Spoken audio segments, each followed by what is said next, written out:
Breaking news చూస్తున్నాం. అమరావతిలోని వెలగపూడి సచివాలయంలో సీఎం చంద్రబాబు మరి కాసేపట్లో బాధ్యతలు స్వీకరించనున్నారు. ఇప్పటికే సచివాలయం అధికారులు సీఎం ఛాంబర్ను సిద్ధం చేశారు. విజయవాడ కనకదుర్గ అమ్మవారిని దర్శించుకున్న సీఎం చంద్రబాబు అక్కడి నుంచి నేరుగా తన నివాసానికి వెళ్లారు. అక్కడి నుండి కాసేపటి క్రితమే వెలగపూడి సచివాలయానికి బయలుదేరారు.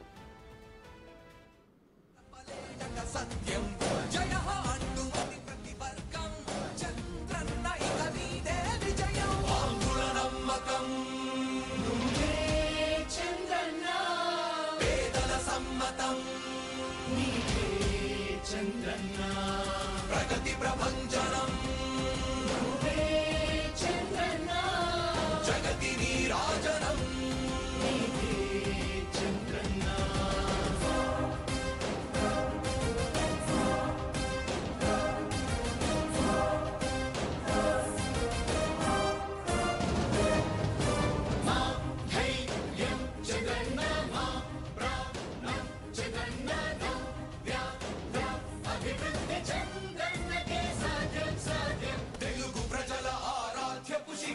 తెలుగు జాతి గర్వించే యుద్ధమ తెలుగు గడ్డ పులకించే ధైర్యమ తెలుసుకుంది నీ విలువ సమాజం తెలుగు ప్రజల ఆరాధ్యపు శిఖరమ తెలుగు జాతి గర్వించే యుద్ధమ తెలుగు గడ్డ పులకించే ధైర్యమ తెలుసుకుంది నీ విలువ సమాజం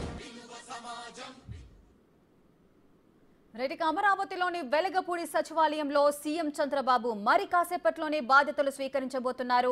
ఇప్పటికే సచివాలయం అధికారులు అయితే సీఎం ఛాంబర్ను సిద్ధం చేశారు. అక్కడ ఏర్పాట్లు ఏ విధంగా ఉన్నాయి, అదేవిధంగా అమరావతి రైతులు కూడా పూలతో ఘన స్వాగతం పలికేలా ఏర్పాట్లు అన్ని చేశారు.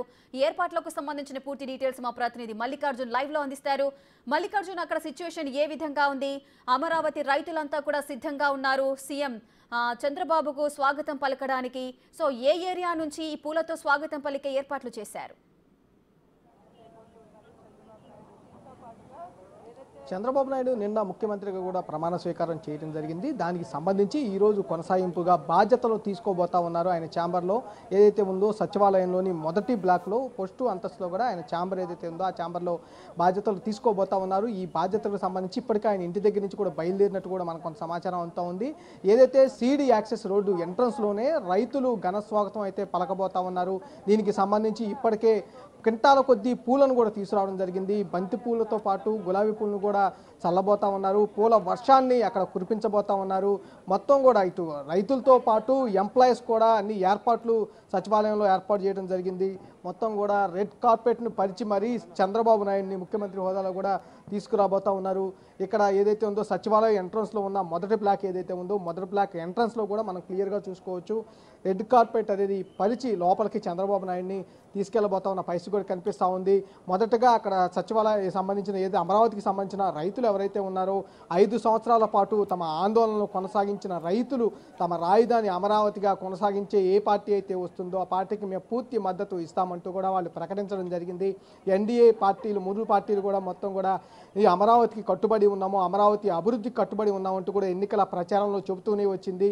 మొన్న జరిగిన ఎన్డీఏకి సంబంధించి తీర్మానం చేసే సమయంలో కూడా చంద్రబాబు నాయుడు ఎన్డీఏ నేతగా కూడా అక్కడ హామీ ఇవ్వడం జరిగింది. అమరావతి రైతులకు అమరావతి రాజధానిగా ఉంటుంది, అమరావతి రాజధాని అభివృద్ధి పనులు మరింత వేగంగా కొనసాగబోతున్నాయంటూ కూడా వాళ్ళు హామీ ఇవ్వడం జరిగింది. ఈ హామీ నేపథ్యంలోనే దాదాపుగా వాళ్ళు 1640 రోజులు తమ ఆందోళనను కొనసాగించారు. అమరావతికి ఏదైతే హామీ వచ్చిందో ఆ హామీ నేపథ్యంలోనే నిన్న నైట్ అమరావతి రైతులు ఆందోళన విరమింప